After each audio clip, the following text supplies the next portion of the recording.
இன்றைக்கி எங்கள் வீட்டில் வந்து பன்சி ரவை கிச்சடி. பன்சி வர அரை கிலோ வந்து 32 ரூபா கொடுத்து வாங்கியிருக்கேன். இதில் வந்து செய்யறதுக்கு ரொம்ப ரொம்ப ஈஸி. சாதாரண உப்புமாவும் கிச்சடி செய்கிற மாதிரி தான், ஆனால் டேஸ்ட்டும் அருமையாக இருக்கும். இதை வந்து நல்லா வறுத்துட்டு அதுக்கப்புறம் வந்து செய்ய ஆரம்பிக்கணும். நம்ம எப்படி ரவையை வறுப்போமோ அதே மாதிரி தான் இது வந்து ரொம்பவே ருசியாக இருக்கும். இதோட பெனிஃபிட் வந்து அற்புதமாக இருக்குது. சுகர் பேஷண்ட்டுக்கெலாம் வந்து ரெகுலராகவே வந்து எடுத்துக்கலாம். அந்த அளவு நல்ல ஹெல்த்து பெனிஃபிட் இருக்குது. இதில் வந்து ஃபைபர் இருக்குது, ஃபில்லிங்காக இருக்கும். சாப்பிட்டோன்னா நம்ம டேஸ்டியாகவும் சாப்பிட்லாம், நல்லதாகவும் சாப்பிட்ட மாதிரி வந்து ஃபீல் கொடுக்கும். அந்தளவு வந்து பன்சி ரவை ரொம்பவே நல்லா இருக்குது. அதுக்கப்புறம் குழந்தைக்கு தாய்ப்பால் கொடுக்குற மதர்ஸ் வந்து இது எடுத்துக்கினா பால் அதிகமாக சுரக்கும் அப்படின்னும் சொல்கிறாங்க. இதில் வந்து நிறைய வந்து ப்ரோட்டீன் ரிச்சு, ஃபைபரு, கார்பு எல்லாமே இருக்குது. நம்ம கொஞ்சம் அதிகமான வெஜிடபிள்ஸ் சேர்த்துக்கணும்.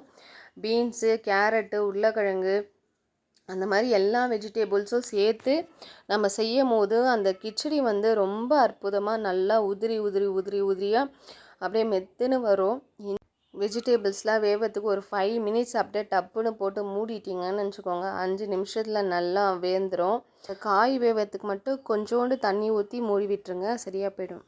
கேப்பில் வந்து நம்ம தண்ணி சூடு பண்ணி வச்சிடலாம். தண்ணி சூடு பண்ணிச்சா ஈஸியாக மிக்ஸ் பண்ணிடலாம். இப்போ அளவு பார்த்திங்கன்னா, ஒரு கிளாஸ் அளவு எடுத்தோம்னா, 1 கிளாஸ் ரவை எடுத்தோன்னா 3 கிளாஸ் தண்ணி ஊற்றணும். 1க்கு 3 அளவு தண்ணி ஊற்றுனீங்கன்னா கரெக்டாக இருக்கும். ஊற்றிட்டு உப்பு, காரம் எல்லாத்தையும் செக் பண்ணிவிடுங்க.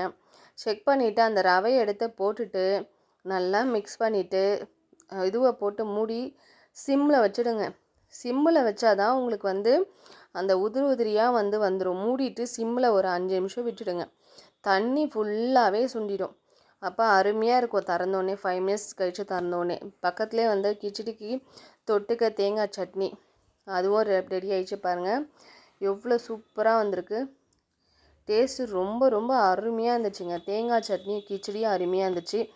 உங்களுக்கு பிடிச்சிருந்துச்சின்னா நம்ம சேனலை சப்ஸ்கிரைப் பண்ணுங்கள், லைக் பண்ணுங்கள், ஷேர் பண்ணுங்கள்.